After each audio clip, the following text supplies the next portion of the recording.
নমস্কার বন্ধুরা, Indian food চয়েসেসের রান্নাঘরের থেকে সকলকে স্বাগত জানাচ্ছি।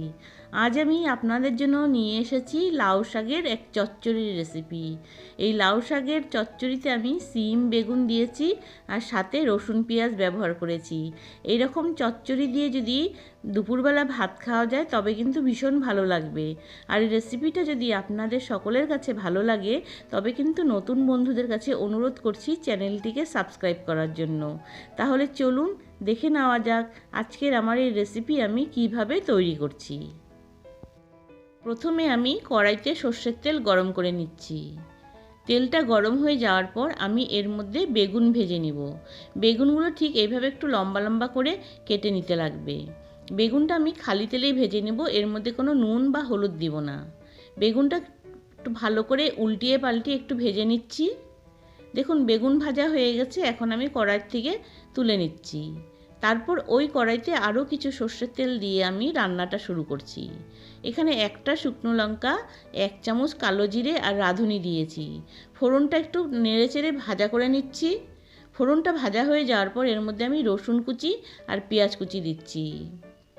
এবার এই ফোড়নটার সাথে পেঁয়াজ আর রসুনটা একটু ভালো করে ভেজে নিব। রসুনের মধ্যে যদি কাঁচা গন্ধ থাকে তবে কিন্তু খেতে ভালো লাগবে না।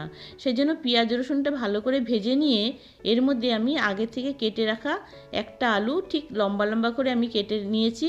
এখন এই আলুটা পেঁয়াজের সাথে একটু নেড়েচেড়ে ভেজে নিচ্ছি। তারপর আমি এর মধ্যে কিছু সিম দিয়ে দিচ্ছি। সিমটা ঠিক এইভাবে একটু লম্বা লম্বা করে কেটে নেবেন, তবে কিন্তু আলুর সাথে ভালো লাগবে খেতে। তারপর আমি 2টো কাঁচা লঙ্কা দিয়েছি।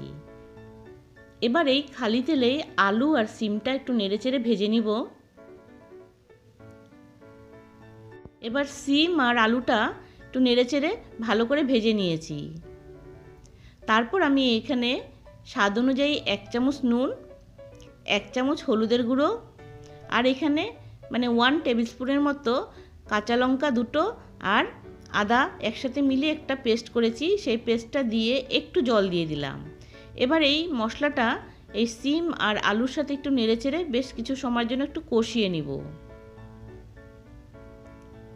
তারপর আমি এখানে 2 টেবিল স্পুনের মতো জিরে বাটা দিচ্ছি।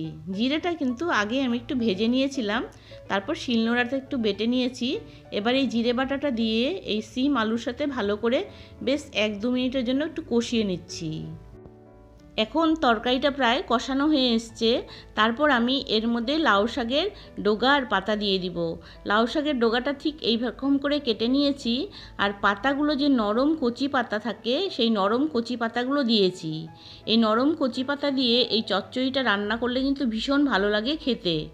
এখন এই লাউ শাকের ডগা পাতা এই সবজির সাথে আলু আর সিমের সাথে ভালো করে একটু মিশিয়ে দিয়ে মোটামুটি একটু কষিয়ে নিব। এই তরকারিটা কিন্তু ভালো করে একটু কষিয়ে নিলে খেতে কিন্তু ভীষণ ভালো লাগবে। দেখুন মোটামুটি আমার এই তরকারিটা কষানো হয়ে গেছে। এখন আমি এর মধ্যে আগের থেকে ভেজে রাখা বেগুনগুলো দিয়ে দিচ্ছি। এবার এই বেগুনের সাথে এই তরকারিটা আরও বেশ কিছু সময়ের জন্য একটু নেড়েচেড়ে কষিয়ে নিব। মোটামুটি এখন কিন্তু তরকারিটা কষানো হয়ে গেছে। এখন আমি এর মধ্যে ঝোলের জন্য 1 গ্লাস জল দিচ্ছি, কারণ জলটা একটু দিয়ে আলু সিম আর ডগা পাতা একটু সেদ্ধ করে নিতে লাগবে। তারপর আমি একটা ঢাকনা দিয়ে মোটামুটি 5 মিনিটের জন্য তরকারিটা রান্না করে নেব। 5 মিনিট পর আমি ঢাকনাটা তুলে নিচ্ছি। দেখুন তরকারিটা এবারে কিন্তু আমি একটু নাড়াচাড়া করে দিচ্ছি, আর ঝোলটা কিন্তু একটু শুকিয়ে ফেলতে লাগবে। এই তরকারিটা একটু মাখো মাখো করে রাখলে খেতে কিন্তু খুবই ভালো লাগে। এখন আমি তরকারিটা ভালো করে একটু নাড়াচাড়া করে দিচ্ছি, আর একটু দেখে নিব আলুটা সেদ্ধ হয়েছে কি না। আলু সেদ্ধ হয়ে গেছে মানে তরকারিটা হয়ে গেছে। দেখুন তরকারিটা কিন্তু ঘন হয়ে গেছে। একটু মাখো মাখো করে রাখলে পরে ভাতের সাথে খেতে কিন্তু ভীষণ ভালো লাগবে এই তরকারিটা। তবে আজকের আমার এই তরকারিটা কিন্তু রান্না হয়ে গেছে, লাউ শাকের চচ্চড়িটা আমার রান্না হয়ে গেছে। দেখুন এরকম একটু ঝোল ঝোল করে রাখবেন, খুব ভালো লাগবে খেতে। আশা করছি আমার এই রেসিপিটা আপনাদের সকলের কাছে ভালো লেগেছে। যদি ভালো লেগে থাকে তবে নতুন বন্ধুদের কাছে অনুরোধ করছি চ্যানেলটিকে সাবস্ক্রাইব করার জন্য। আজ তাহলে এখানেই রাখছি, আরেক কোনো নতুন রেসিপি নিয়ে আপনাদের কাছে আসব। আপনারা ভালো থাকুন, সুস্থ থাকুন। ধন্যবাদ বন্ধুরা এই সম্পূর্ণ ভিডিওটা দেখার জন্য আর এতক্ষণ সময় আমার সাথে থাকার জন্য। ধন্যবাদ।